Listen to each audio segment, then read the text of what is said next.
إن الحمد لله نحمده ونستعينه ونستغفره ونعوذ بالله من شرور أنفسنا ومن سيئات أعمالنا من يهده الله فلا مضل له ومن يضلله فلا هادي له وأشهد أن لا إله إلا الله وحده لا شريك له وأشهد أن محمدا عبده ورسوله أما بعد فإن خير الحديث كتاب الله وخير الهدي هدي محمد صلى الله عليه وسلم وشر الأمور محدثاتها وكل محدثة بدعة وكل بدعة ضلالة وكل ضلالة في النار.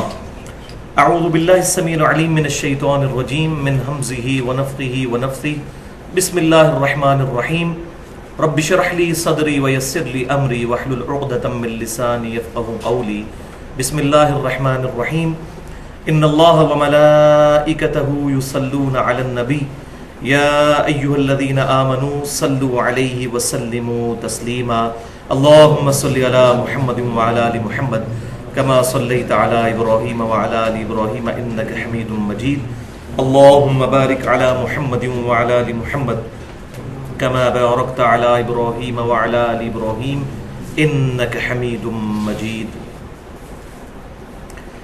الحمدللہ آج 30 مارچ 2013 کو ہفتے کے دن قرآن کلاس نمبر 97 میں ہم سورۃ الانعام کی اس اہم ترین آیت پر پہنچے ہیں، یعنی سورۃ الانعام آیت نمبر 50، کہ جس کے کانٹیکس میں انشاءاللہ ہم عقیدہ علم الغیب، کشف، الہام اور خوابوں کی حقیقت اور اس کی شرعی حیثیت پر ان ڈیٹیل گفتگو کریں گے۔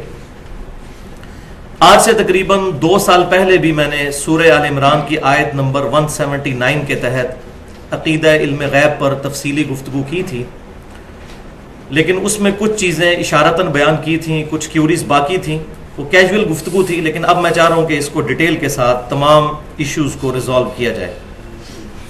اور ہمارا وہ جو لیکچر تھا عقیدہ علم الغیب سے متعلق، وہ مسئلہ نمبر 6 کے نام سے ہماری ویب سائٹ ahlsunnatpak.com پر اپلوڈ ہے، ہمارے یوٹیوب کے چینل 720085 کے تحت۔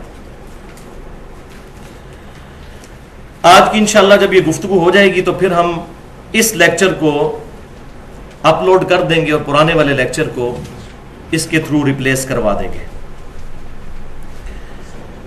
آج کی یہ گفتگو انشاءاللہ ایک انٹلیکچوئل ترتیب کے ساتھ ہوگی تاکہ ایک عام مسلمان، خواہ اس کا تعلق اہل سنت سے ہو یا اہل تشیع سے، اہل سنت کہلوانے والے تینوں گروہ بریلوی، دیوبندی اور سلفی یعنی اہل حدیث، اور اہل تشیع بھی عقیدہ علم الغیب سے متعلق اپنے فرقہ باز مولویوں کے شر سے بچ سکیں، یہ انشاءاللہ آج کوشش ہوگی۔ اور قرآن و سنت کی روشنی میں صحیح عقیدہ کیا ہے، فرقہ واریت کی لعنت سے بالا تر ہو کر انشاءاللہ میں بیان کرنے کی کوشش کروں گا۔ اور میں نے پہلے بھی کئی دفعہ یہ بات عرض کی کہ چونکہ میری روٹی دین کے ساتھ نہیں لگی ہوئی، تو میں نے الحمدللہ فرقہ واریت کو 3 طلاقیں دے کر اور 4 تکبیریں پڑھ کر دفنا دیا ہے۔ انشاءاللہ تعالی اس پلیٹ فارم سے جو بھی بات ہوتی ہے وہ قرآن و سنت کے دلائل پر ہوتی ہے۔ اور میری زندگی کے 31 سال جو ہیں وہ بریلوی مکتبہ فکر سے گزرے، اس کے بعد کچھ عرصہ دیوبند، پھر اہل حدیث، اہل تشیع، اب بھی سب کے ساتھ وقت گزارتا ہوں۔ جن کی کوئی حق بات ہے وہ قبول کر لیتا ہوں، اور جہاں پر غلطی دیکھتا ہوں لوگوں کی اصلاح کرنے کی کوشش کرتا ہوں۔ اور یہی ایک مسلمان کا ایٹیچیوڈ ہونا چاہیے کہ کسی بھی مکتبہ فکر کو کافر، مشرک، گستاخ رسول ڈکلیئر کیے بغیر اس کی اصلاح کرنے کی کوشش کی جائے۔ البتہ جو مکاتب فکر کے علماء ہیں ان کا مسئلہ ڈیفرنٹ ہے۔ ان کی مثال جو ہے اس گول کیپر کی سی ہے جو کبھی بھی اپنے گول کے اندر گول نہیں کرے گا، وہ ہمیشہ ڈیفینڈ کرے گا اپنی غلط باتوں کو بھی۔ تو عقیدہ علم الغیب کے حوالے سے اس وقت مسلمانوں میں 2 ایکسٹریمز پائی جاتی ہیں، 2 انتہائی رویے پائے جاتے ہیں، یعنی افراط و تفرید کا شکار ہے۔ پینڈولم کی پہلی ایکسٹریم پر وہ لوگ ہیں کہ جنہوں نے اللہ تبارک و تعالی کے ریفرنس سے اس کے انبیاء کرام علیہ السلام کے بارے میں عقیدہ علم الغیب وہ رکھ لیا ہے جو کہ قرآن و سنت سے ثابت نہیں ہے۔ جو ثابت ہے وہ الگ چیز، ان کا پوائنٹ آف ویو یہ ہے کہ اللہ تعالیٰ اپنے انبیاء کرام علیہ السلام کو کوئی ایسی کیپیبلٹی دے دیتا ہے، کوئی ان میں استطاعت یا صلاحیت پیدا ہو جاتی ہے کہ وہ خود غیب جان لیتے ہیں. یہ انہوں نے عقیدہ اڈاپٹ کر لیا، اور یہاں پر انہوں نے بریک نہیں لگائی بلکہ اپنے فرقوں کے مولویوں اور بزرگوں کے بارے میں بھی یہ چیزیں کلیم کی ہیں، وَلِعَوْذُ بِاللَّهِ تعالی. اور اس وجہ سے وہ راہ راست سے ہٹ چکے ہیں. پینڈولم کی دوسری ایکسٹریم پر وہ لوگ ہیں کہ جنہوں نے ان لوگوں کی اصلاح کرنے کی کوشش کی بڑی نیک نیتی کے ساتھ، لیکن مسئلہ وہی ہے کہ جب بھی کسی فرقے کی بنیاد پر دوسرے فرقے کا رد کیا جاتا ہے، اسلام کی بنیاد پر نہیں، فرقوں کی بنیاد پر، تو پھر گمراہی آڑے آ جاتی ہے. کہیں نہ کہیں گمراہی اپنا پنجہ گاڑ لیتی ہے. پھر لوگوں نے توحید کی آڑ میں عقیدہ علم الغیب سمجھاتے سمجھاتے بسا اوقات انبیاء کرام علیہ السلام کی توہین بھی کر دی، والعیاذ باللہ تعالی. اور بعض اوقات ان کی گفتگو سے ایسے لگتا ہے کہ شاید وہ ان چیزوں کو جو کتاب و سنت کے دلائل پر ثابت ہیں، شاید ان کو مانتے ہوئے بھی ان کو تکلیف ہوتی ہے. حالانکہ مسلمان کا ایٹیچیوڈ یہ ہونا چاہیے سمعنا و اطعنا، اے رب ہمارے، ہم نے سنا اور اطاعت اختیار کر لی. حق جو ہے پینڈولم کی ان دو ایکسٹریمز کے درمیان ہے، نہ تو بالکل ادھر ہے اور نہ ہی بالکل اس طرف. تو یہ حق انشاءاللہ 2 سیٹنگز میں بیان کروں گا، مسئلہ نمبر 6A کے نام سے اور 6B کے نام سے. اور پھر ہمارے یہ 2 لیکچر جو ہیں، جن میں سے آج پہلا لیکچر ہوگا اور دوسرا 6B لیکچر اگلے ہفتے انشاءاللہ ہوگا. تو مسئلہ نمبر 6A جو ہے اس کا عنوان جو آج کی گفتگو ہے وہ ہے عقیدہ علم الغیب سے متعلق فرقہ وارانہ نظریات کا تحقیقی جائزہ. عقیدہ علم الغیب سے متعلق فرقہ وارانہ نظریات کا تحقیقی جائزہ. عقیدہ علم الغیب سے متعلق فرقہ وارانہ نظریات کا تحقیقی جائزہ. اور اگلی دفعہ انشاءاللہ 6B مسئلہ نمبر ڈسکس ہوگا، جس کا عنوان ہوگا کشف اور الہام اور خوابوں سے متعلق فرقہ وارانہ نظریات کا تحقیقی جائزہ. تو یہ انشاءاللہ ہماری 2 ویڈیو بکس بن جائیں گی تاکہ کسی کو سینکڑوں کتابیں کھنگالنے کی ضرورت نہ پڑے، سارے دلائل ایک جگہ الحمدللہ موجود پائے جائیں. آج کی جو گفتگو ہے مسئلہ نمبر 6A وہ 3 علمی پوائنٹس پر مشتمل ہوگی. لیکچر کے دوران کراس ریفرنس کے طور پر جتنی آیات آنی تھی 9 کے قریب آیات تھیں، وہ میں نے الحمدللہ الگ سے ایک پیج آپ سب کو مل چکا ہے جس میں اسی ترتیب کے ساتھ وہ 9 کی 9 آیات درج ہیں. ساتھ ہی ساتھ جو احادیث آئیں گی انشاءاللہ میں ان کے بھی ریفرنس دوں گا، اور آج کے لیکچر میں تقریباً 20 کے قریب احادیث ڈسکس ہوں گی. وہ تمام کی تمام احادیث صحیح بخاری اور صحیح مسلم سے ہی ہوگی، اور ان میں سے اکثر جو ہیں متفقن علیہ حدیثیں ہیں. 1-2 حدیثیں ایسی ہیں جو بخاری اور مسلم سے باہر ہوں گی، باقی سب کی سب صحیح بخاری اور صحیح مسلم سے. اور یہ جتنی احادیث میں ڈسکس کروں گا ان کی صرف کتابوں کے نام بتاؤں گا، اور جو بہت کریٹیکل حدیث ہوگی اس کا انٹرنیشنل نمبر بھی بتا دوں گا. جو بیروت اور علماء حرمین کی جو عربی کتابیں چھپتی ہیں وہ انٹرنیشنل نمبرنگ جو احادیث کی کتابوں پر پاکستان میں بھی دارالسلام والے اردو میں چھاپ رہے ہیں، وہ انشاءاللہ میں اس کا پورا ریفرنس دے دوں گا. پھر بھی اگر کسی کی کوئی کیوری ہو تو وہ لیکچر کے اینڈ میں مجھ سے سوال کر سکتا ہے. اور ساتھ ہی ساتھ ہمارے یہ جتنے لیکچر اپلوڈ ہوتے ہیں یہ کوئی لاوارث لیکچرز نہیں ہوتے، اس کے بعد بھی ہر ہفتے میں درجنوں بلکہ سینکڑوں ای میلز کے جواب بھی دیتا ہوں. اور میرا ای میل کا ایڈریس ہے mirza_95@yahoo.com. تو الحمدللہ کبھی ایسا نہیں ہوا کہ مجھے کوئی ای میل آئے اور میں اس کا جواب نہ دوں، اور نہ پتا ہو تو میں لکھ دیتا ہوں کہ میرے علم میں یہ بات نہیں ہے. اور جو ہمارا یوٹیوب کا چینل ہے 720085، اس کی ویڈیوز پہ بھی جتنے لوگ کمنٹس کرتے ہیں، ایون میرے خلاف بھی کرتے ہیں، میں نے کبھی کوئی کسی کا کمنٹ ڈیلیٹ نہیں کیا بلکہ پازیٹیو انداز میں اس کے جواب دینے کی کوشش کرتا ہوں. اب اللہ کا نام لے کر انشاءاللہ آج کا لیکچر جو 3 علمی پوائنٹس پر مشتمل ہے اس کو شروع کرتے ہیں. ایک دفعہ دروشی پڑھ لیجئے. اللہم صلی علی محمد وعلی آل محمد کما صلیت علی ابراہیم وعلی آل ابراہیم انک حمید مجید. اللہم بارک علی محمد وعلی آل محمد كما باركت على ابراہیم وعلى آل ابراہیم انك حمید مجید. پوائنٹ نمبر 1، علم الغیب کی ڈیفینیشن کیا ہے، تعریف کیا ہے اس کی، اور کون سی چیزیں ہیں جو علم الغیب میں داخل ہیں اور کون سی چیزیں ہیں جو علم الغیب میں داخل نہیں ہیں. اردو میں ہم علم الغیب کہہ دیتے ہیں، اصل میں یہ لفظ ہے الغیب. عربی زبان کے اندر الغیب کہتے ہیں القاموس ڈکشنری کے مطابق پوشیدہ شے کو، چھپی ہوئی چیز کو، اور اسی کا اپوزٹ ورڈ استعمال ہوتا ہے الشہادہ، جو ظاہر چیزیں ہیں. تو الغیب شریعت کی ٹرم میں علم الغیب سے مراد وہ علم ہے جو حواس خمسہ اور عقل کے دخل کے بغیر حاصل کر لیا جائے، اور اسی کو ہم کہتے ہیں نالج آف انسین. یہاں یہ بھی بات یاد رکھیں کہ جو بھی علم حواس خمسہ کے بغیر یا عقل کے علاوہ انسٹرومنٹس کے ذریعے حاصل ہوتا ہے وہ علم الغیب نہیں ہے، کیونکہ اس میں بھی کہیں نہ کہیں حواس خمسہ کا دخل ہو جاتا ہے، عقل کا دخل ہو جاتا ہے.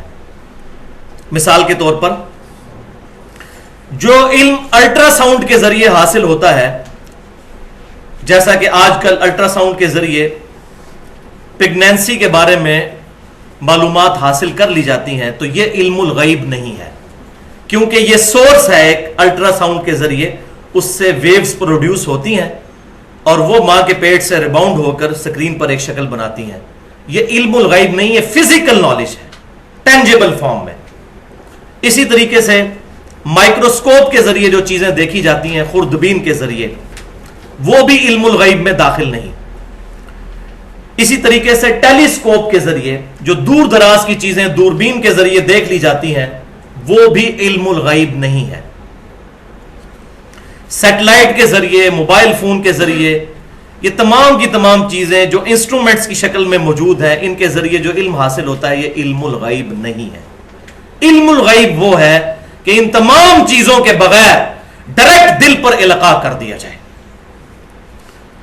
تو یہ جو جتنے فزیکل فینومینا آف نیچر ہیں، ان کو استعمال کرتے ہوئے جو علم حاصل کیا جاتا ہے، اس کے لیے ہم لفظ استعمال کرتے ہیں ایکوائرڈ نالج کا، جس کو سائنس بھی کہتے ہیں. اور سائنس کی ڈیفینیشن کیا ہے؟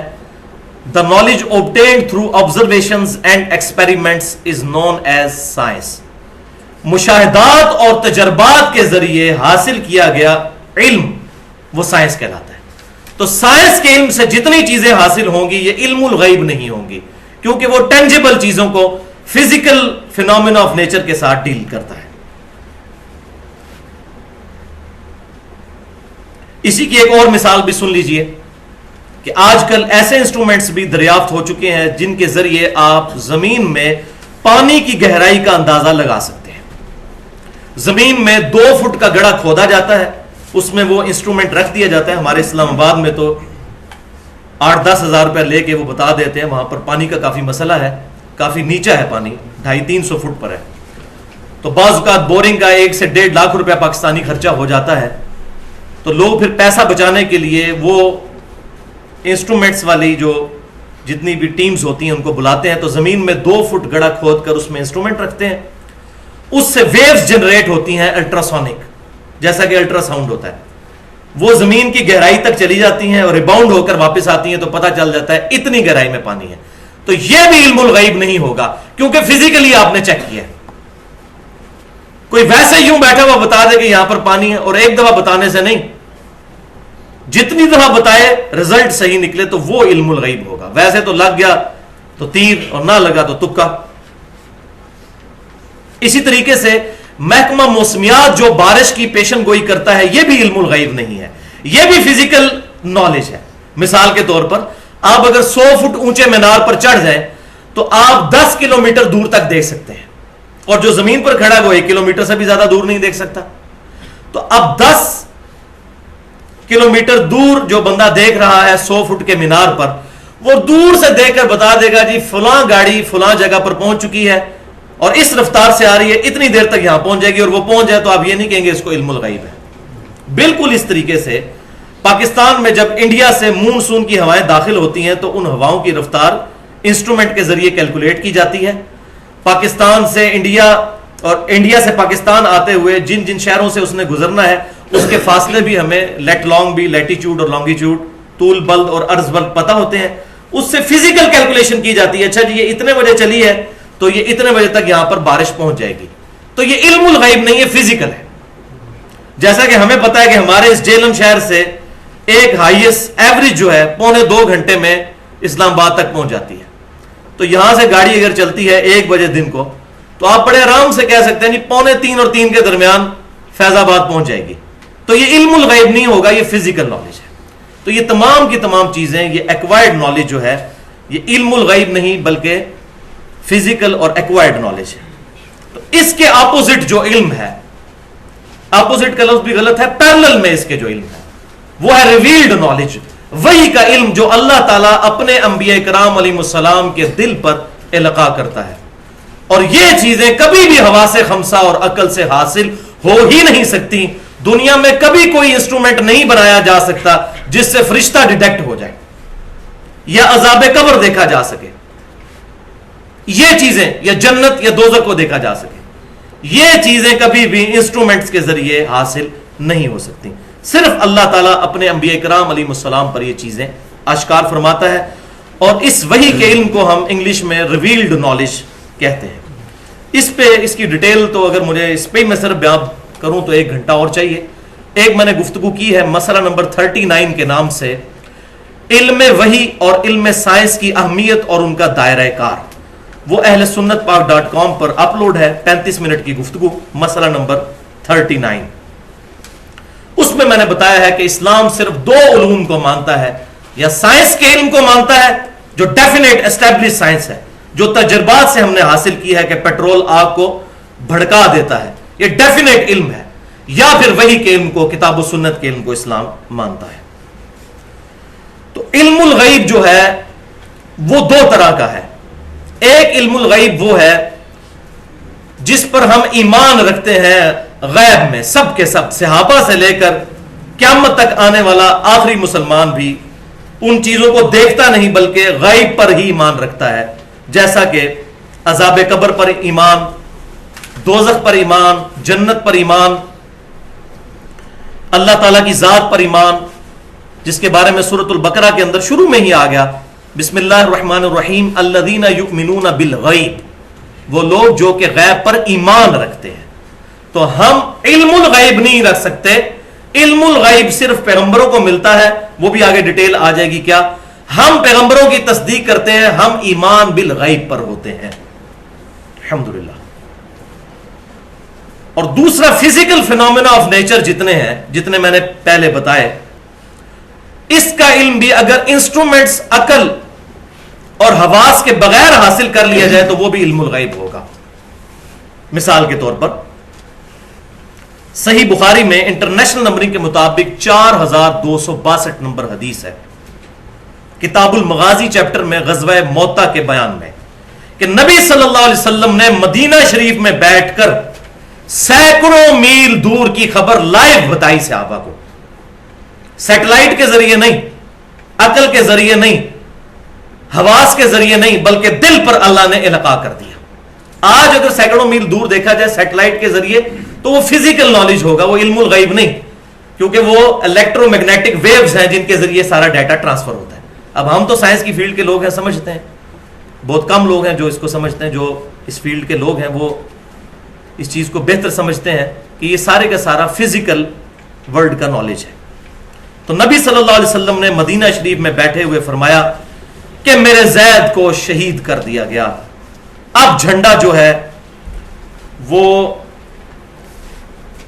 زید ابن حارثہ رضی اللہ تعالیٰ عنہ کے شہادت کے بعد جعفر نے تھام لیا, پھر میرا جعفر بھی شہید کر دیا گیا, اور جھنڈا عبداللہ بن رواحہ رضی اللہ تعالیٰ عنہ نے تھام لیا, اور ابن رواحہ کو بھی شہید کر دیا گیا.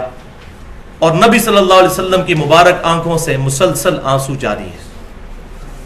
آپ تو دیکھ رہے ہیں ڈائریکٹ, اللہ تعالیٰ آپ کو دکھا رہا ہے. پھر آپ نے فرمایا کہ اب اللہ تعالیٰ نے مسلمانوں کا جھنڈا اللہ کی تلواروں میں سے ایک تلوار یعنی خالد ابن ولید رضی اللہ تعالیٰ عنہ کے حوالے کر دیا ہے، اور میں اللہ سے امید کرتا ہوں کہ انشاءاللہ اللہ اس کے ہاتھ پر فتح دے گا۔ اور پھر آپ نے بشارت بھی فتح کی سنا دی۔ فتح اس فارم میں تھی کہ وہ مسلمانوں کی فوج کو بچا کر بڑی حفاظت کے ساتھ لے آئے، کیونکہ سامنے سے 1.5-2 لاکھ کا لشکر آ گیا تھا۔ پھر سیدنا عمر کے دور میں جا کر شام فتح ہوا۔ اسی طریقے سے صحیح مسلم میں غزوہ بدر کے چیپٹر میں بھی انٹرنیشنل نمبرنگ کے مطابق کتاب الجہاد میں 4621 نمبر حدیث ہے، اور آگے چل کر بھی 7222 نمبر حدیث صحیح مسلم میں کہ نبی صلی اللہ علیہ وسلم نے غزوہ بدر سے ایک دن پہلے میدان بدر میں پڑاؤ ڈالا، اور آپ صلی اللہ علیہ وسلم نے اپنی مبارک انگلیوں سے زمین پر نشان لگائے، کل ابو جہل کی لاش یہاں پر پڑی ہوگی، کل امیہ ابن خلف کی لاش یہاں پر ہوگی، کل عتبہ کی لاش یہاں پر ہوگی۔ اور سیدنا عمر فاروق رضی اللہ تعالیٰ عنہ کہتے ہیں اللہ کی قسم، اس ذات کی قسم جس نے محمد صلی اللہ علیہ وسلم کو پیغمبر بنا کر مبعوث کیا، آپ صلی اللہ علیہ وسلم نے جن جن جگہوں پر نشانات لگائے سے ان جگہوں سے ذرا سے بھی ہٹ کر ان کافروں کی لاشیں نہیں پائی گئیں، ایگزیکٹ انہی جگہوں پر پائی گئی۔ اب یہ چیز کل ہونے والا واقعہ یہ دنیا میں کوئی انسٹرومنٹ نہیں بتا سکتا، تو یہ ہے علم الغیب۔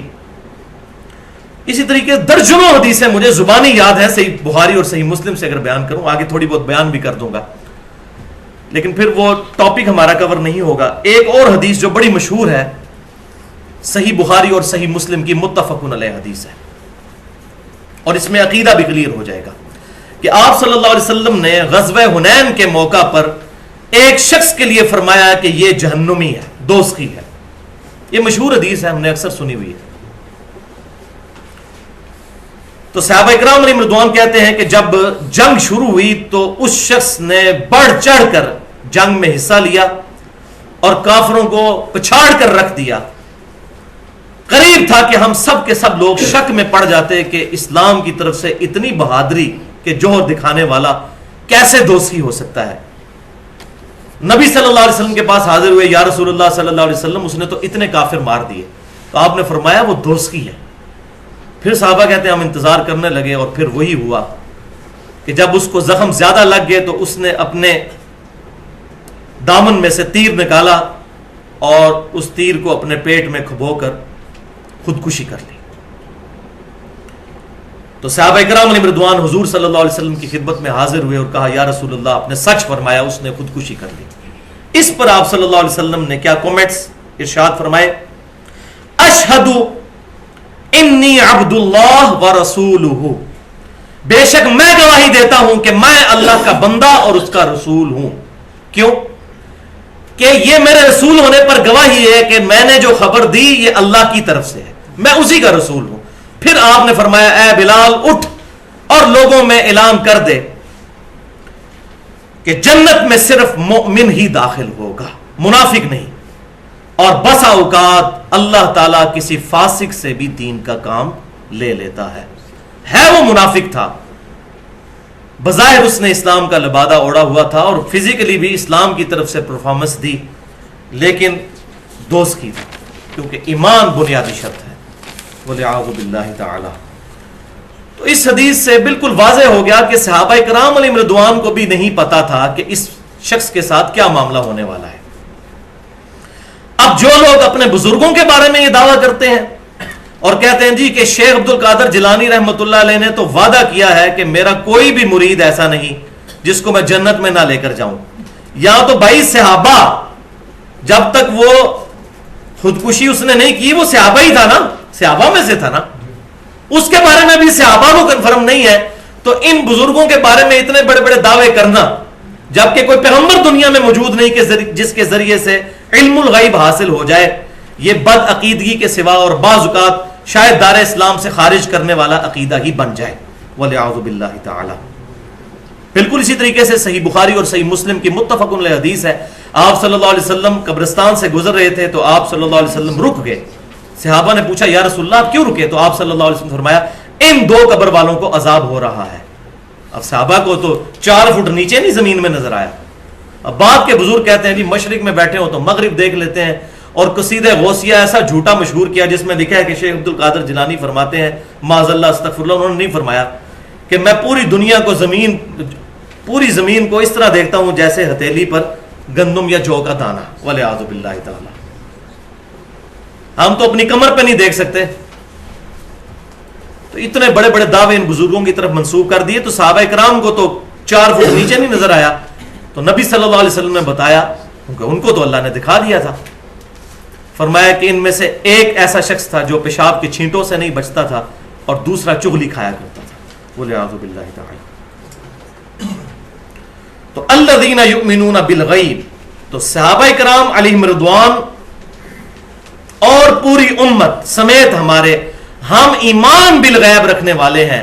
اگرچہ نبی صلی اللہ علیہ وسلم کے بتانے سے ہمارے پاس علم آ گیا، لیکن ہم نے چونکہ خود نے یہ چیزیں دیکھی، ہمارا ایمان بالغیب ہے. اور نبی صلی اللہ علیہ وسلم کو اللہ تبارک و تعالی نے علم الغیب، ان چیزوں کا یا غیبی خبر عطا فرمائی. وہ آگے ڈیٹیل آ بھی جائے گی. اچھا، بعض لوگ اب اس معاملے میں تھوڑا سختی کا شکار ہوتے ہیں اور وہ کہتے ہیں کہ دیکھیں جب نبی کو پتا چل گیا کہ عذاب قبر ہو رہا ہے تو نبی کو تو نظر آ گیا تو علم الغیب نہ رہا. پارشلی یہ بات درست ہے کہ پیغمبر کے لیے وہ علم الغیب نہیں رہا، اس کو تو نظر آ گیا. اور انہی معنوں میں اللہ تعالیٰ کے لیے بھی کوئی چیز علم الغیب میں نہیں ہے، کیونکہ اللہ کے سامنے ساری چیزیں آنے واحد میں حاضر ہیں. لیکن اللہ کیا فرماتا ہے؟ عالم الغیب والشہادہ، اللہ غائب اور شہادت، چھپی ہوئی اور ظاہر چیزوں کا جاننے والا ہے. اس سے تو کوئی بات چھپی بھی نہیں ہے. تو کیا مراد؟ جو تمہارے لیے چھپی ہوئی ہے ان کو میں جانتا ہوں. تو پھر بھی اللہ اس کے لیے علم الغیب کا لفظ بولتا ہے. بالکل اس طریقے سے نبی صلی اللہ علیہ وسلم پر بھی جو چیزیں اللہ آشکار کر دے ہمارے ریفرنس سے وہ علم الغیب ہی رہیں گی، غیبی خبریں ہی رہیں گی. ورنہ اگر اس کو علم الغیب نہیں ماننا پھر معاذ اللہ استغفر اللہ، اللہ کے لیے بھی کوئی علم الغیب نہیں، اللہ کے سامنے بھی ساری چیزیں حاضر ہیں. تو اس چیز کو سمجھیں. اور الحمدللہ اب جو سعودی عرب سے قرآن پاک چھپتا ہے، احسن البیان، جو پاکستان میں ایک بہت بڑے سلفی عالم ہیں لاہور کے، حافظ صلاح الدین یوسف صاحب حافظہ اللہ، انہوں نے بہت اچھی تفسیر احسن البیان لکھی. وہی سعودی گورنمنٹ جو ہے اردو زبان میں انڈیا، پاکستان اور بنگلہ دیش سے جو لوگ حج کرنے جاتے ہیں ان کو فری نسخہ دیا جاتا ہے. اس میں بھی سورہ آل عمران کی آیت نمبر 179 کے تحت انہوں نے 2 جملے لکھے ہیں اور عقیدہ الحمدللہ کھول کر واضح کر دیا. یہ میں اس لیے بیان کر رہا ہوں کہ ہمارے اہل حدیث مکتبہ فکر کے لوگوں کے، بعض لوگوں کے، سب کی نہیں میں بات کرتا ہوں، ان کے دماغ میں یہ کیڑا پتہ نہیں کس نے ڈال دیا ہے. تو میں ان کے لیے یہ بتا رہا ہوں کہ پہلا جملہ انہوں نے لکھا اس میں کہ اللہ تعالیٰ جب چاہتا ہے اپنے رسولوں میں سے جس کو چاہے غیب کا علم عطا فرما دیتا ہے. یہ جھگڑتے رہتے ہیں جی غیبی خبر کہنا چاہیے، علم نہیں. بھائی جو چیز علم میں آ گئی اس میں علم کا لفظ ہی بولا جائے گا. علم کسے کہتے ہیں؟ نالج کو. اور دوسرا جملہ انہوں نے لکھا ہے غیب کا علم اللہ صرف رسولوں کو دیتا ہے، اور جتنا ان کی رسالت کی انجام دہی کے لیے ضروری ہوتا ہے اتنا، انلمیٹڈ نہیں، لمیٹڈ. وہ آگے آ بھی جائے گی انشاءاللہ تفصیل. تو یہ الحمدللہ ہماری پوائنٹ نمبر 1 کور ہوا. اب آتے ہیں پوائنٹ نمبر 2 کی طرف. اب آپ اپنا پیج نکال لیجئے جس میں کراس ریفرنس کے طور پر 9 آیات لکھی ہوئی ہیں. پوائنٹ نمبر 2 میں ان آیات اور احادیث کا بیان ہوگا جن میں اللہ تبارک و تعالی نے اپنے سوا ہر ہستی کے لیے کیٹاگوریکل ڈینائی کیا ہے کہ کوئی ذات بھی اللہ کے سوا علم الغیب نہیں رکھتی خود سے. وہ آیات اور وہ احادیث انشاءاللہ اس کانٹیکسٹ میں بیان ہوں گی. اور یہ علم الغیب کا عقیدہ بھی بالکل ویسا ہی ہے جیسا کہ عقیدہ شفاعت ہے، جو مسئلہ نمبر 4 کے نام سے اہل سنت پاک.com پر میری گفتگو اپلوڈ ہے. عقیدہ شفاعت کیا ہے؟ سورۃ البقرہ میں 4 دفعہ عقیدہ شفاعت کا ذکر آیا. 3 دفعہ کیٹاگوریکل ڈینائی آیا کہ کوئی ہستی شفاعت نہیں کر سکتی. انہی میں سے ایک آیت ہے سورۃ البقرہ کی آیت نمبر 254، آیت الکرسی سے پہلی آیت. اس میں تیسری دفعہ آیا کہ شفاعت کوئی نہیں کر سکتا، کیٹاگوریکل ڈینائی. بسم اللہ الرحمن الرحیم، آپ کے ریفرنس پیج پہ پہلی آیت یہی ہے، سورۃ البقرہ آیت نمبر 254۔ یا ایھا الذین آمنوا انفقوا، اے ایمان والو خرچ کرو، مما رزقناکم، جو رزق ہم نے تمہیں دیا ہے، اللہ کی راہ میں اس کو خرچ کرو، من قبل ان یاتی یوم لا بیع فیہ، اس قیامت کے دن کے آنے سے پہلے پہلے جس دن کوئی تجارت نفع نہیں دے گی، ولا خلۃ، اور کسی کی دوستی نفع نہیں دے گی، ولا شفاعت، اور کسی کی شفاعت بھی نفع نہیں دے گی، والکافرون هم الظالمون، اور کافر ہی ظالم ہے۔ تو اس آیت میں کیٹاگوریکل ڈینائی آیا کہ کوئی تجارت نفع نہیں دے گی، کوئی دوستی، کوئی شفاعت نہیں دے گی۔ تو 3 دفعہ ڈینائی کے بعد پھر اس سے اگلی آیت آیت الکرسی جو ریفرنس 2 پر ہے، اس میں آیا من ذا الذی یشفع عندہ الا باذنہ۔ یہ پھر واحد موقع آیا سورۃ البقرہ میں جہاں آیا کہ کون ہے جو اللہ کے حضور کسی کی سفارش کرے مگر اس کے اذن سے۔ تو ان دونوں آیات کو جوڑنے سے یہ بات سمجھ آئی کہ اللہ کی اجازت کے بغیر کوئی خود سے کسی کی دھونس کے ساتھ بالوجاہت شفاعت کر ہی نہیں سکتا کہ یہ میرا رشتہ دار ہے یا یہ میرا چاہنے والا ہے، میں اس کو زبردستی دھونس کے ساتھ نہیں، اللہ اجازت دے گا تو کر۔ بالکل اسی طریقے سے علم الغیب کوئی خود نہیں حاصل کر سکتا جب تک کہ اللہ تعالیٰ خود آشکار نہ کر دے اپنے انبیاء پر علیہم السلام۔ اب آ جائیے جناب اسی پیج پر ریفرنس نمبر 3 پہ جو آیت جو ہماری درس قرآن کی آج آیت ہے، سورۃ الانعام آیت نمبر 50۔ بسم اللہ الرحمن الرحیم۔ قل لا اقول لكم عندي خزائن اللہ، اے محبوب صلی اللہ علیہ وسلم آپ فرما دیجئے میں تم سے نہیں کہتا کہ میرے پاس اللہ کے خزانے ہیں، ولا اعلم الغیب، اور نہ میں یہ کہتا ہوں کہ میں خود سے غیب جان لیتا ہوں، ولا اقول لکم انی ملک، اور نہ میں تم سے اس بات کا دعویٰ کرتا ہوں کہ میں کوئی فرشتہ ہوں، ان اتبع الا ما یوحى الی، میں تو بس اسی کی پیروی کرتا ہوں جو اللہ نے میری طرف وحی کی ہے۔ قل هل يستوي الاعمى والبصير، اے محبوب صلی اللہ علیہ وسلم آپ فرما دیجئے بھلا کیا اندھا اور دیکھنے والا، مراد کیا؟ دیکھنے والا وہ ہے جو انبیاء کرام کی دعوت کو قبول کر لے اور جو اس دعوت سے اناد کرے وہ اندھا ہے، وہ برابر ہو سکتے ہیں؟ افلا تتفکرون، کیا یہ لوگ تفکر نہیں کرتے؟ اندھا اور انکھیارا برابر نہیں ہو سکتے۔ انبیاء کی تصدیق کرنے والا آنکھوں والا ہے اور ان کا انکار کرنے والا اندھا ہے۔ اب اس ایک آیت میں کتنے عقیدے کلیئر ہوئے کہ نبی صلی اللہ علیہ وسلم کسی خزانے کے خود سے مالک نہیں، ہاں اللہ نے جو دیا وہ الگ بات، وہ آگے حدیث بھی آ جائے گی صحیح مسلم کی، اور نہ خود سے غیب جان لیتے ہیں۔ مراد یہ کہ کسی انسان میں کیپیبلٹی یا صلاحیت نہیں ہے کہ وہ غیب جان لے۔ اس کو اس سے کمپیریزن کیے بغیر بعض لوگ دنیا میں کچھ چیزوں کا ہنر سیکھ جاتے ہیں، مثال کے طور پر جو موٹر وائنڈنگ کرنے والا ہے اس کو موٹر وائنڈنگ کرنے کا طریقہ آتا ہے، عام آدمی موٹر وائنڈنگ نہیں کر سکتا، یہ اس میں صلاحیت موجود ہے، آپ اس کو تار دے دیں اور اس کا انسٹرومنٹ وہ موٹر وائنڈنگ آپ کو کر دے گا۔ اسی طریقے سے جو تندور میں روٹیاں لگانے والا ہے اس کے پاس بھی یہ ہنر ہے، اگر آپ اس کو آٹا دے دیں اور ایک تندور دے دیں، عام آدمی تندور میں روٹی نہیں لگا سکتا۔ اس طرح دنیا میں جتنے بھی کاریگر ہیں وہ سب کے سب صلاحیت رکھتے ہیں اس چیز کی، جبکہ علم الغیب کوئی صلاحیت نہیں جو انسان کو حاصل ہو جائے کہ ہاں جی اب یہ مجھے مل گیا میں یہ کر سکتا ہوں، ایسا نہیں ہے۔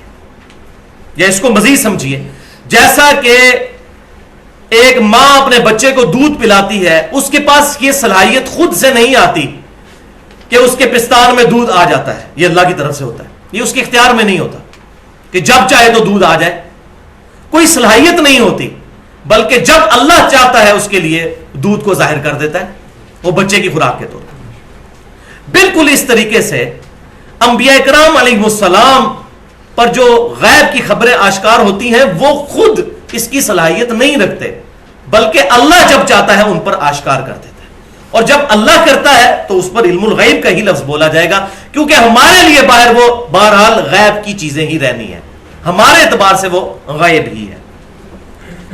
تو اس میں فرمایا گیا کہ میں خود سے غیب نہیں جانتا اور نہ میں کہتا ہوں میں فرشتہ ہوں، اور ظاہر ہے فرشتے تو نہیں، انسان تو فرشتوں سے افضل ہے۔ سورہ بنی اسرائیل میں آتا ہے اگر زمین پر انسان کی جگہ فرشتے آباد ہوتے تو ہم فرشتوں میں سے پیغمبر کو بناتے۔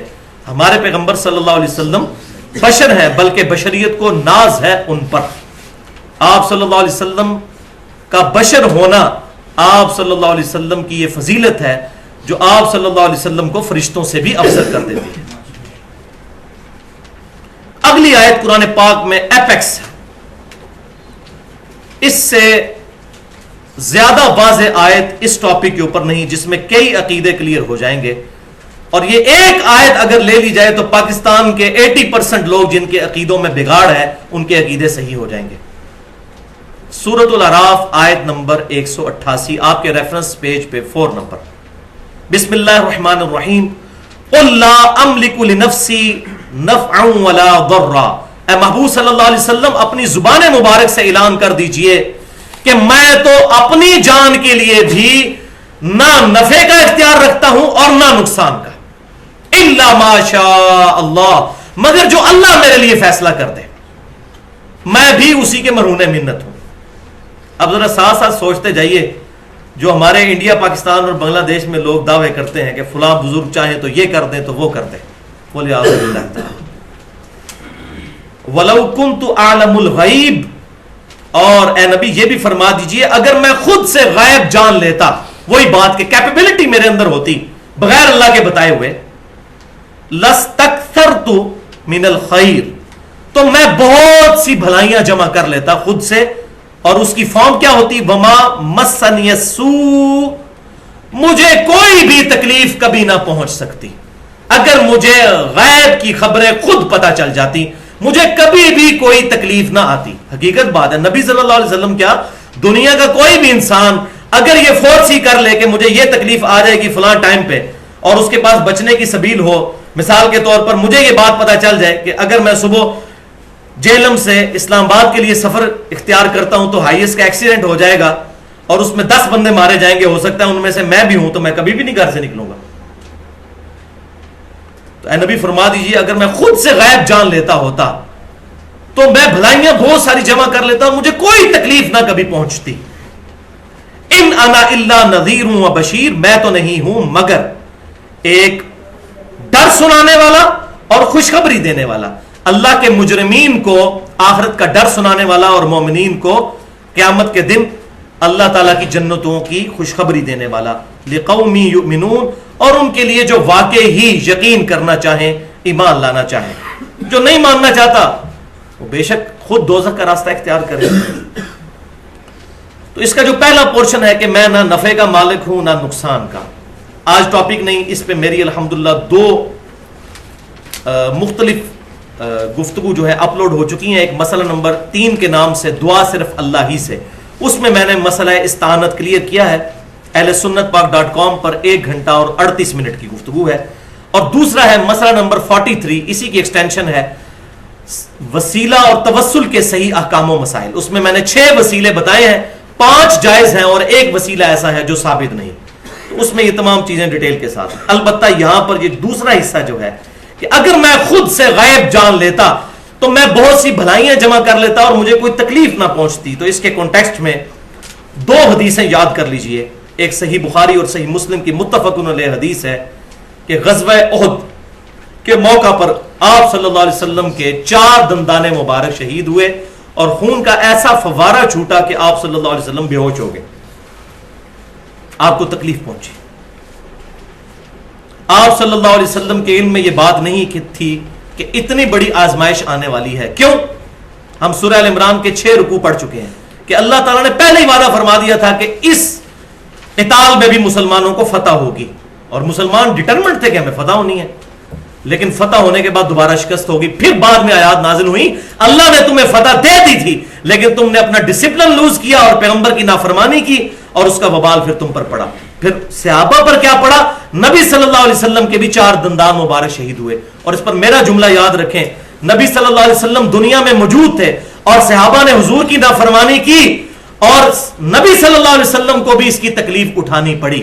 آج دنیا میں آپ صلی اللہ علیہ وسلم موجود نہیں ہے کہ ہمارے لیے دعا کر سکیں.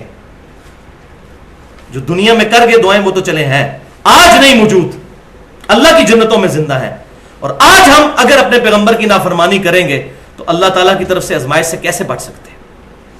صحابہ میں تو موجود تھے اور صحابہ نے نافرمانی کی اور اس کا وبال نہ صرف صحابہ پر بلکہ نبی صلی اللہ علیہ وسلم کو بھی مشقت اٹھانی پڑی. اسی طریقے سے صحیح بخاری کے اندر یہ حدیث موجود ہے انٹرنیشنل نمبر کے مطابق 3169 نمبر 3169 کہ غزوہ خیبر کے موقع پر یہودیوں نے جب نبی صلی اللہ علیہ وسلم کی دعوت کی تو ایک یہودیہ عورت نے آپ صلی اللہ علیہ وسلم کی دعوت کے دوران بکری کے گوشت میں زہر ملا دیا. یہ صحیح بخاری میں بھی ہے, سنن نبی داؤد میں بھی ڈیٹیل کے ساتھ موجود ہے. صحابہ اکرام نے وہ کھانا کھانا شروع کر دیا. نبی صلی اللہ علیہ وسلم نے بھی کچھ کھا لیا. اس کے بعد وہ جو بوٹی تھی وہ آپ صلی اللہ علیہ وسلم سے ہم کلام ہوئی اللہ کی اجازت سے, اور اس نے کہا اللہ کے رسول مجھے مت کھائیے, میرے اندر زہر ہے. تو آپ صلی اللہ علیہ وسلم نے فوراً کھانا وہیں پر رکھ دیا اور صحابہ کو بھی روک دیا. لیکن اس دوران کچھ صحابہ کھا چکے تھے, 7 صحابہ اکرام وہ زہر آلود کھانا کھا کر شہید ہو گئے. اب حضور صلی اللہ علیہ وسلم کے بارے میں یہ گمان کرنا بھی گستاخی سے خالی نہیں ہے کہ کوئی شخص یہ کہ نبی صلی اللہ علیہ وسلم کو پتا تھا زہر ہے اور آپ نے جان بوجھ کر زہر کھایا اور صحابہ کو کھانا دیا. وَلِعَوْذُ بِاللَّهِ تَعَالَى, جان بچانا فرض ہے. پیغمبر سے یہ بعید ہے کہ وہ زہر آلود کھانا علم کے باوجود کھا لے یا صحابہ کو کھانے دے. حریص علیکم بالمؤمنین رؤوف الرحیم, نبی صلی اللہ علیہ وسلم تو مومنین کی جانوں سے بھی زیادہ ان پر شفقت فرمانے والے ہیں. تو ہر بندہ اپنی جان کی حفاظت کرتا ہے, اگر اس سے زیادہ فرمانے والے ہیں تو آپ صلی اللہ علیہ وسلم بعد میں جو روک دیا پہلے روک دیتے, اس کا مطلب ہے بعد میں علم میں آیا اور وہ اللہ تعالیٰ نے اس بوٹی کو بولنے کی صلاحیت دی اور نبی صلی اللہ علیہ وسلم پر وہ علم الغیب اشکار ہو گیا. بلکہ صحیح بخاری میں موجود ہے نبی صلی اللہ علیہ وسلم کے وفات کے چیپٹر میں اس سے 4 سال بعد, یعنی یہ زہر کھانے کے 4 سال بعد, صحیح بخاری میں حدیث ہے, وفات کے دنوں میں آپ صلی اللہ علیہ وسلم اما عائشہ رضی اللہ تعالیٰ عنہا سے کہا کرتے تھے کہ وہ خیبر کے موقع پر جو مجھے زہر دیا گیا تھا آج بھی اس کی تکلیف میں محسوس کرتا ہوں جیسا کہ میرے وہ جگر کی رگوں کو کاٹ رہا ہو زہر. تو پھر اللہ تعالیٰ نے اسی زہر کے اثر سے آپ صلی اللہ علیہ وسلم کو شہادت کی موت دے دی. موت تو آنی تھی لیکن شہادت کی اس طریقے سے آئی حکمی اعتبار سے. اب اگلی 2 آیات جو ہیں اس کانٹیکسٹ میں بخاری اور مسلم میں احادیث بھی موجود ہیں. میں حدیث کے ساتھ اس آیت کو بیان کروں گا تاکہ یہ ویژن کلیئر کٹ ہمارے سامنے آئے. پہلی حدیث صحیح بخاری اور مسلم کی متفق علیہ حدیث ہے. اما عائشہ رضی اللہ تعالی عنہا کا قول ہے, وہ کہتی ہیں وہ شخص جھوٹا ہے جو یہ کہتا ہے کہ نبی صلی اللہ علیہ وسلم یہ بتا دیا کرتے تھے کہ کل کیا ہوگا. وہ جھوٹا ہے اور اللہ پر بھی جھوٹ باندھنے والا ہے. تم قرآن نہیں پڑھتے. پھر اما عائشہ نے یہ آیت تلاوت کی, ریفرنس نمبر 5 سورۃ النمل آیت نمبر 65. بسم اللہ الرحمن الرحیم. قل لا يعلم من في السماوات والارض الغیب الا اللہ. اے محبوب صلی اللہ علیہ وسلم فرما دیجئے زمین و آسمان میں کوئی غائب نہیں جانتا سوائے اللہ کے. تو ذاتی طور پر صرف اللہ جانتا ہے. اب بعض بدبخت جو ہے وہ اپنے فرقے کی حفاظت کرتے ہوئے کہتے ہیں یہ جی حضرت عائشہ کا قول ہے, ہمارے لیے حجت نہیں ہے. حضرت عائشہ کا ذاتی خیال تھا, ان کو غلطی بھی لگ سکتی ہے. پارشلی یہ بات درست ہے, بعض اوقات کسی صحابی کو غلطی بھی لگ سکتی ہے, لیکن اس لیول کی پھر حدیث بھی لانی ہوگی اور صحابہ کے اقوال. ہم نہیں غلطی نکالیں گے, اس زمانے میں کسی نے اگر غلطی نکالی ہے تو اما عائشہ کا یہ اجتہاد کوئی غلطی پر مبنی نہیں تھا. انہوں نے آیت پیش کی اپنی دلیل میں, چلے ان کا اجتہاد تو غلط, کوئی کہہ دے آیت تو نہیں غلط کہہ سکتا. نبی صلی اللہ علیہ وسلم نے تربیت ہی صحابہ کی ایسی کی تھی, اور وہ ہے اگلی حدیث, وہ بھی صحیح بخاری اور صحیح مسلم دونوں میں موجود ہے. اور امام بخاری رحمۃ اللہ علیہ سورہ لقمان کی آیت نمبر 34 کی تفسیر میں کتاب التفسیر چیپٹر میں اس حدیث کو, اس آیت کو لے کر آئے ہیں, اور حدیث کو بھی. اور وہ کیا ہے کہ آپ صلی اللہ علیہ وسلم نے فرمایا کہ غیب کی کنجیاں 5 ہیں جن کو اللہ کے سوا کوئی نہیں جانتا. پھر آپ صلی اللہ علیہ وسلم نے فرمایا کہ وہ کیا ہے. اس کے لیے آپ نے سورہ لقمان کی آیت نمبر 34 جو ریفرنس نمبر 6 ہے آپ کی پیج کا, یہ تلاوت فرمائی. بسم اللہ الرحمن الرحیم. ان اللہ عندہ علم الساعہ, بے شک اللہ ہی کے پاس ہے قیامت کا علم. وَيُنَزِّلُ الْغَيْثَ, اور وہی بارش نازل فرماتا ہے. دو چیزیں ہوگی. تیسری وَيَعْلَمُ مَا فِي الْأَرْحَامِ, اور اسی کے علم میں ہے کہ ماں کے پیٹ میں کیا ہے. یہاں یہ نہیں آیا کہ لڑکا یا لڑکی, یہ مولویوں نے غلط ترجمے کیے ہیں. ماں کے پیٹ میں کیا ہے وہ آگے میں تفصیل بیان کرتا ہوں. وَمَا تَدْرِي نَفْسٌ مَاذَا تَكْسِبُ غَدًا, اور کوئی جان نہیں جانتی کہ وہ کل کیا کمائے گی, اس کے ساتھ مستقبل میں کیا ہونے والا ہے. چار چیزیں. پانچویں وَمَا تَدْرِي نَفْسٌ بِأَيِّ أَرْضٍ تَمُوتُ, اور کوئی جان نہیں جانتی کہ اس کو کس سرزمین میں موت آئے گی. اور حقیقت بات ہے کسی انسان کو اپنا ایگزٹ نہیں پتا. کسی نے قتل ہونا ہے تو کسی نے روڈ ایکسیڈنٹ میں مرنا ہے, تو کسی نے خودکش حملے میں مرنا ہے, کسی نے سمندر میں ڈوب کے مرنا ہے, تو کسی نے بسترے پر کینسر سے مرنا ہے, تو کسی نے ٹی بی سے مرنا ہے, کسی نے ایئر کریش میں مرنا ہے. کسی کو نہیں پتا کہ کس نے کس طریقے سے مرنا ہے. ان اللہ علیم خبیر, بے شک اللہ تعالیٰ ہی علم رکھنے والا اور خبر رکھنے والا ہے. بے شک. اب اسی آیت کے کانٹیکسٹ میں ایک اور حدیث بھی ہے جو صحیح بخاری اور صحیح مسلم میں ہے.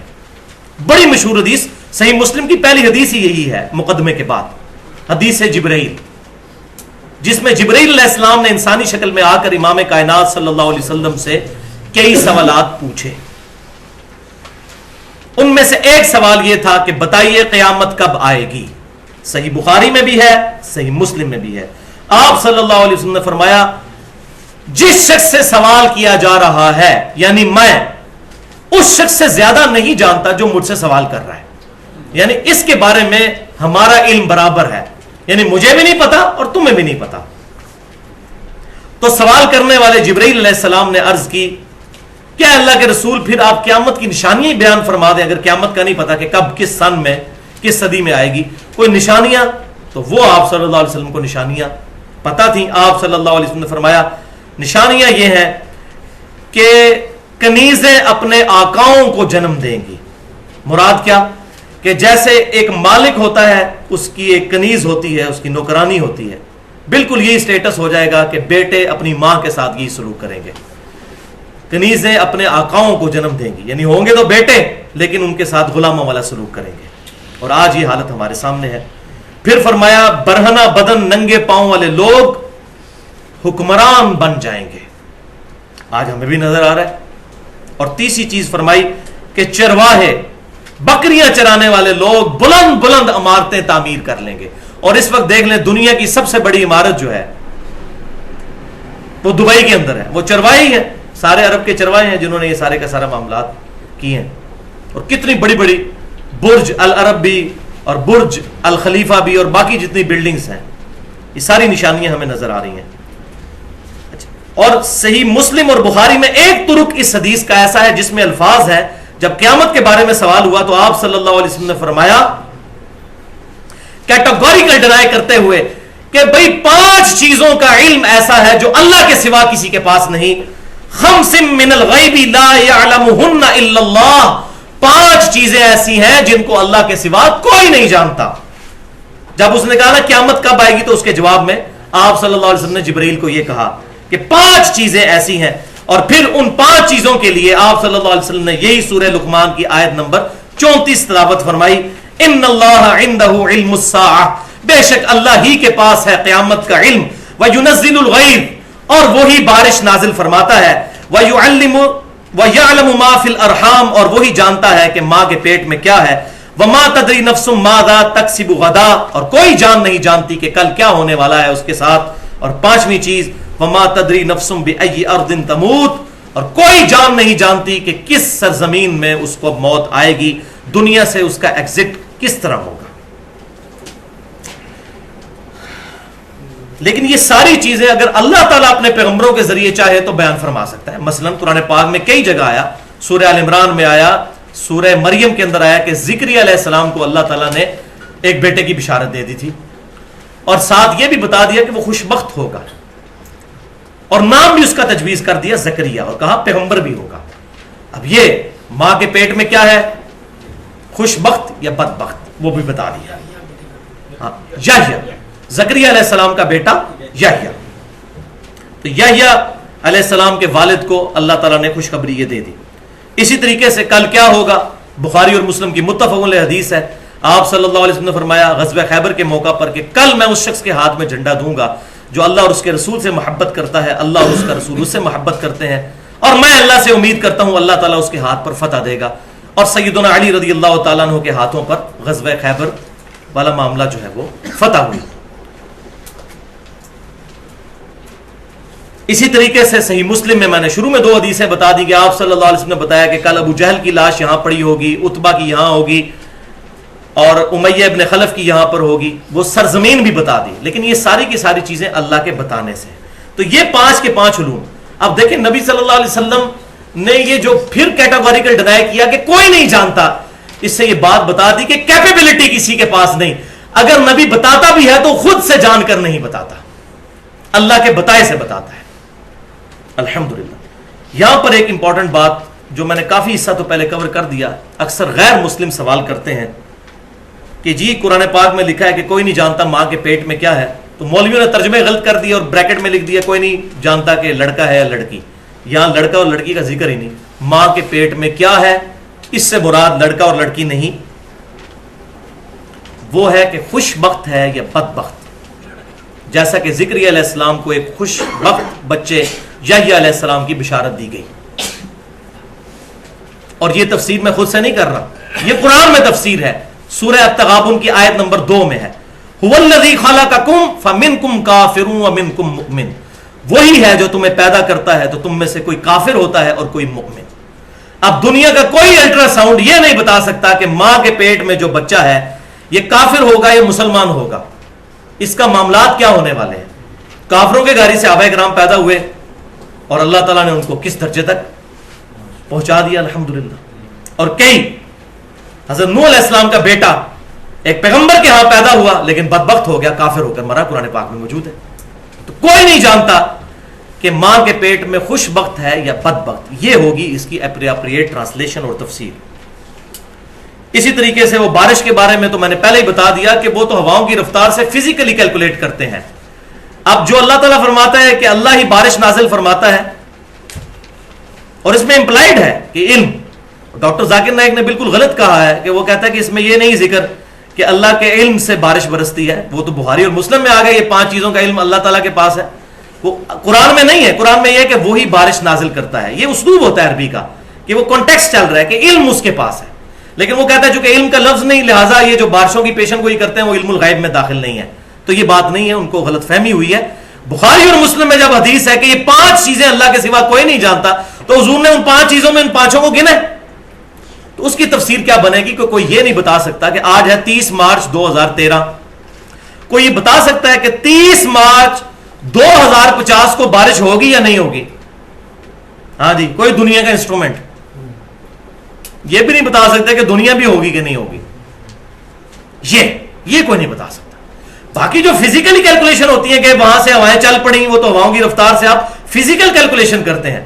جیسا کہ جو بندہ ہوائی جہاز میں سفر کر رہا ہوتا ہے وہ تو 40-50 کلومیٹر دور شہر بھی دیکھ رہا ہوتا ہے، زمین والا تو نہیں دیکھ رہا ہوتا، تو اس کے لیے تو 3-4 شہر ایک ہی رو میں اس کو نظر آ رہے ہوتے ہیں، تو وہ فزیکل کیلکولیشن ہے۔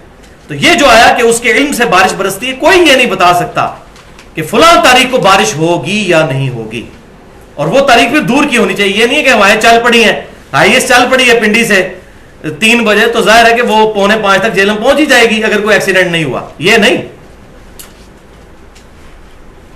یہ بتایا جائے کہ فلاں نمبر کی ہائیسٹ 2050 میں کس روٹ پہ چل رہی ہوگی، یہ کوئی بتائے، تو یہ ہے علم الغیب جو حواس خمسہ کے ذریعے، عقل کے ذریعے نہیں حاصل ہو سکتا، بلکہ دل پر القاء ہوتا ہے پیغمبروں کے ذریعے۔ یہ الحمدللہ ہماری گفتگو مکمل ہوئی۔ اب آخری پوائنٹ کی طرف آتے ہیں، پوائنٹ نمبر 3 جو کنکلوڈنگ پوائنٹ ہے آج کی گفتگو کا۔ ایک دفعہ درود شریف پڑھ لیجئے، اللہم صلی علی محمد وعلی آل محمد کما صلیت علی ابراہیم وعلی آل ابراہیم انک حمید مجید، اللہم بارک علی محمد